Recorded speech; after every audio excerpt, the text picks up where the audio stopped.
Usapang road race nga tayo. Ano masasabi natin doon sa naging road race ni...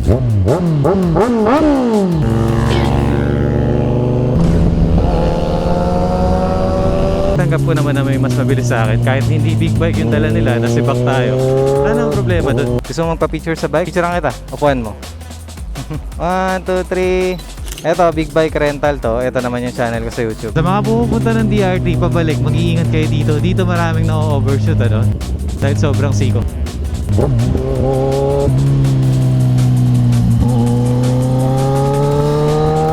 Good morning, welcome sa panibagong ride. Tara, breakfast ride tayo sa DRT.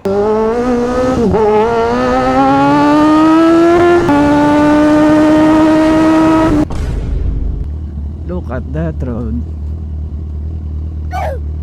Lapit na tayo sa DRT. Good morning. 43 minutes, dito na po tayo sa DRT Arco. Ganda talaga nung part na to para pag-entrance mo sa DRT, oh. Hanap lang tayo spot, babawas ako ng hangin ng gulong. And look at that, DRT. Bawas hangin o kaya dagdag. Wala pa ako mag-vlog eh, no? Mamaya bawi tayo sa energy. Shoutout kila Earl Reyes, Jom Roman, Josh Fernandez, TJ AC at Dean Gilbert. Kailangan talaga ay suspension na ito. Maganda pa yung banking ko kay 450NK dito. Pero malaking bagay, nagbawas tayo ng hangin ng gulong.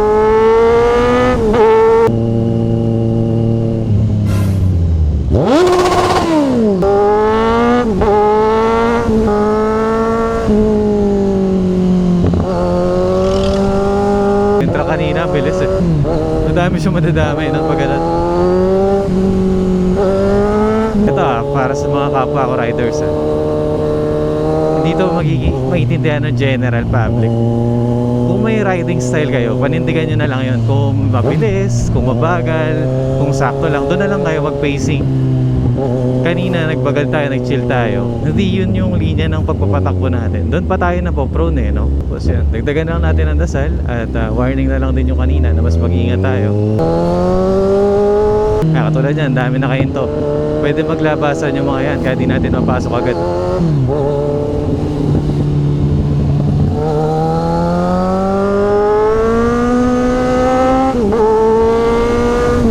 Ito naman, paakyat, baka may makasalubong tayo. Sobrang blind spot. Kailangan nakapreno na kayo. Kailangan alam nyo na yung speed nyo na, uy, may preno pa ako dito kahit mabilis ako. Uy, kahit mabagal ako, meron pa akong arangkada. Bro, ba't gano'n nagbibigay ka ng riding tips? Pero kung magpatakbo ka naman, ang bilis-bilis mo. May mga kapwa po tayo rider na na-appreciate yung mabilisan natin. In a way na nag-i-enjoy sila sa vlog. At hindi naman lahat talaga pwedeng magmabilis. Hindi para sa lahat.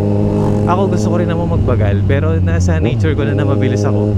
Ginawa ko na lang, mas inaral ko yung daan. Alam mo yung binabasa mo na yung mga pwedeng mangyari. May intersection, may mga nakahinto sa gilid. Kasi sabi ko nga kanina, pag nagbagal ako, doon pa ako na-aksidente. In a way na may nakakabangga sa akin, may nakakasabay ako. Mabuti pa yung saktong bilis na lang, mas nag-i-enjoy pa ako. Sa mga hindi pa po nakakapanood ng motovlog ko rito, naka 450NK ako. Ayun, shoutout sa mga criminology na nakabatian natin dyan. May vlog po tayo dito, naka 450NK. Mas may effort yung paggawa ko ng vlog doon. Mas kita nyo yung banking natin. Madaming laman ng sasakyan. Hindi kita ng driver yung rear view niya pag may humarang na ulo. Hindi tayo basta-basta pumapasok. Brake na agad pagka-arangkada.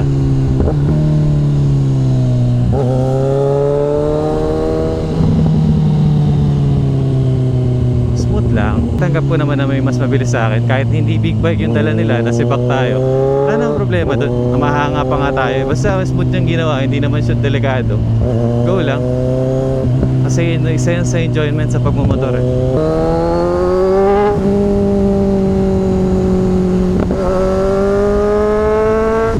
Brake na, brake na. Brake na ako nyan. Kasi mamaya, wala na eh. Kahit isilip ko pa, alanganin. Uy, preno lang. Straight nyo yung manibela nyo pagka magpo-full brake or mag-emergency stop kayo. Huwag kayo magbe-brake na nakalin kayo.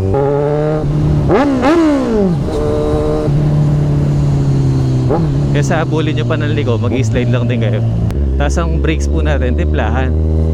70% sa harap, 30% sa likod.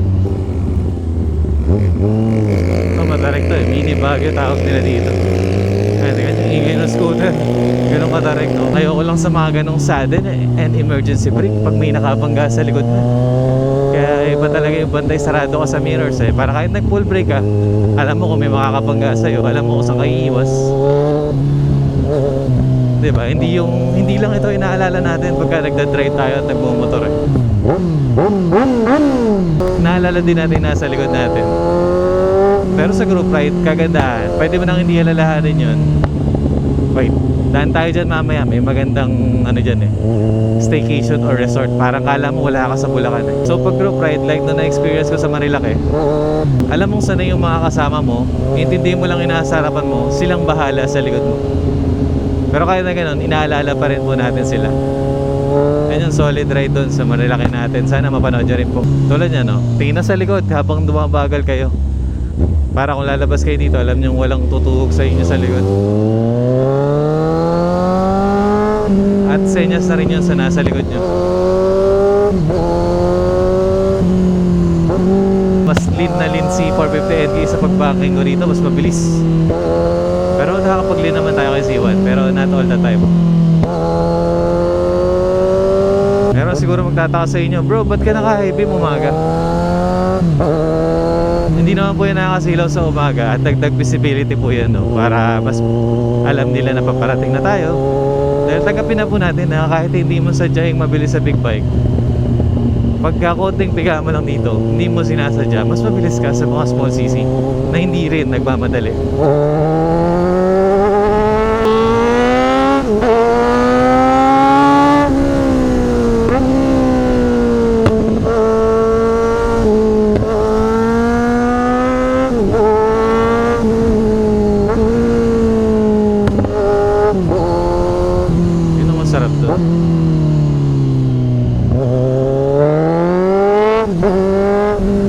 Brake ulit, blind spot.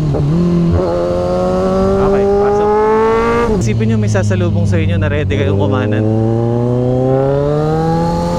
Kasi kung mabilis tayo, may mabilis din. At yung mabilis tayo pag nagkamali, sa pool tayo parehas, no? Kaya yung pagmamabilis na yan, hindi lang basta-basta. Alam nyo, na-appreciate ko yung mahina yung preno ni Z1 sa likod. Kasi naka-experience ako ng malakas yung preno sa likod, like F900. Nag-i-skid siya. Eh nasanay ka mahina yung preno ng bike mo. Pag lumipat ka dun, kahit konting tapak mo lang, relax lang tayo. May truck pa. Uy, shoutout sa Amadoras Cafe, Digos Hills. Hindi pa tayo nakakapunta dyan. Lagi natin nadadaanan. Uy, Doggy, ba't ka nandyan?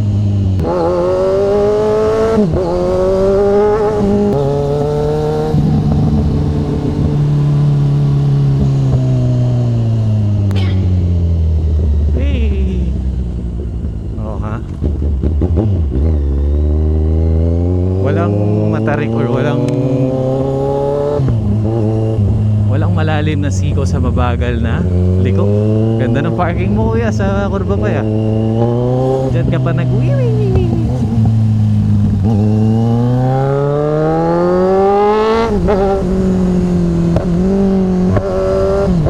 ito yung favorite nila dito, portal oh.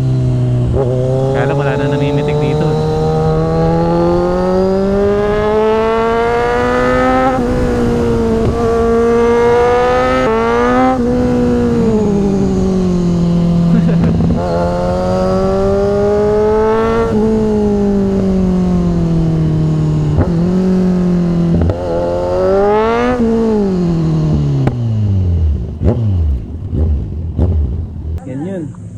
Tulog pa lang eh.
Ikaw tayo. Yeah.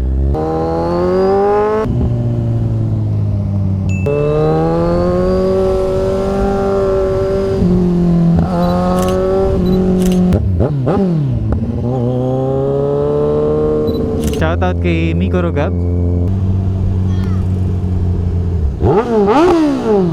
Thank you kay Gab at sa kanyang family. Nilibre po nila tayo ng breakfast at drinks. Maraming salamat po at nice to meet you po. Sayang di na tayo nakapag-picture magkakasama. Hatid lang po natin sila halfway. Tapos pa-picture din tayo sa portal. Yan o. Uy.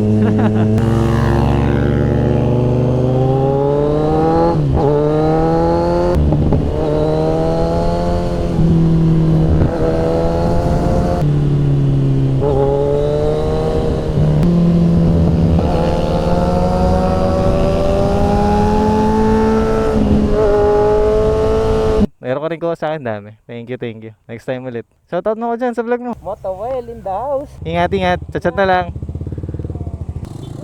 Ingat po, thank you po. So dito po sa vlog na to, pakita po natin sa inyo ano yung tsura dito sa pupuntahan natin at kung gaano kaganda. Nung nakita ko to sa video, sabi ko, try nga natin sa personal.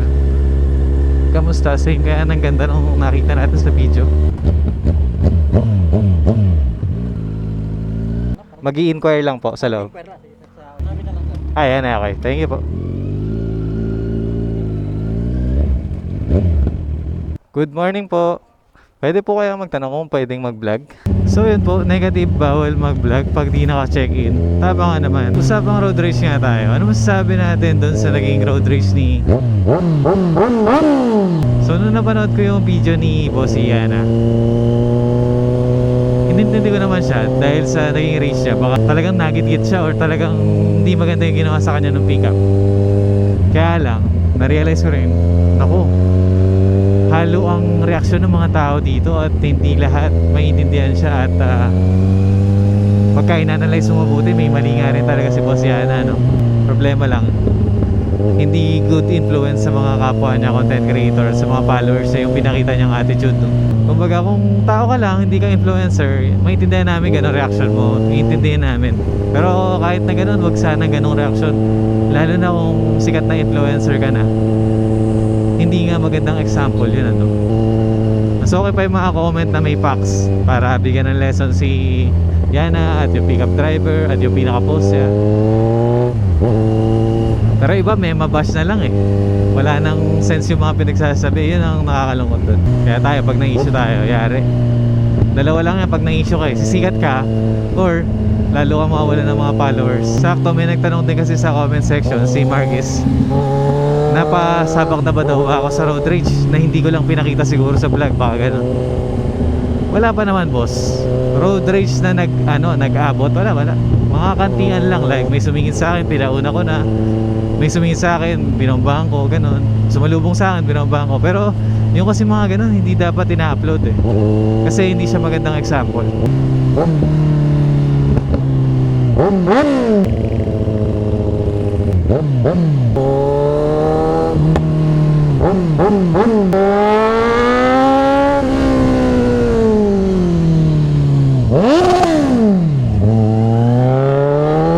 Bomba ng bomba boy, one bar na lang tayo. Sa mga pupunta ng DRT pabalik, mag-iingat kayo dito. Dito maraming na-overshoot, ano?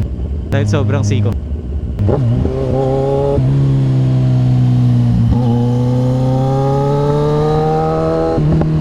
Yun o, may pitik kaya tayo doon. Balikan nga natin.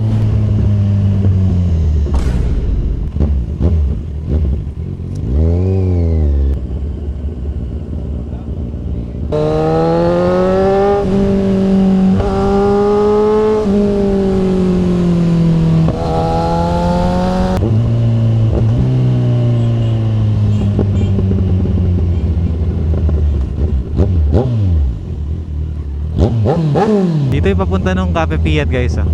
Papunta ng Bayabas, Barangay Bayabas.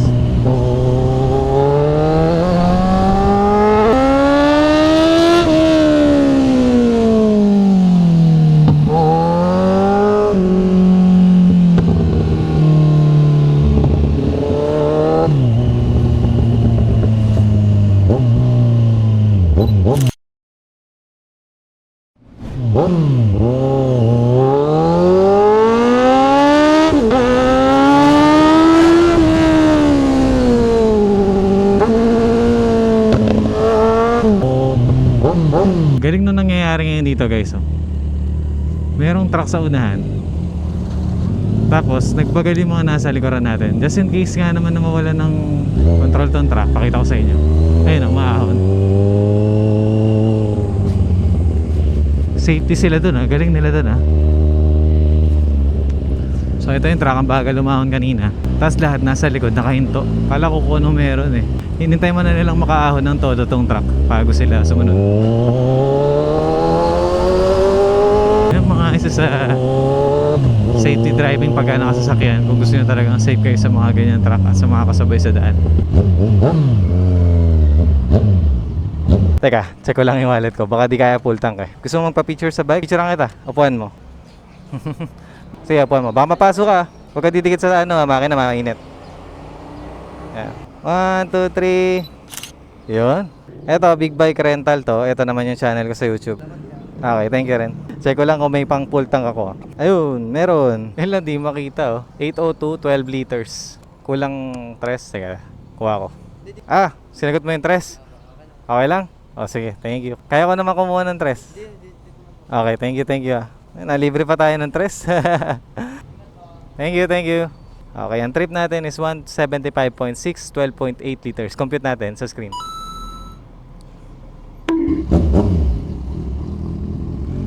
Thank you.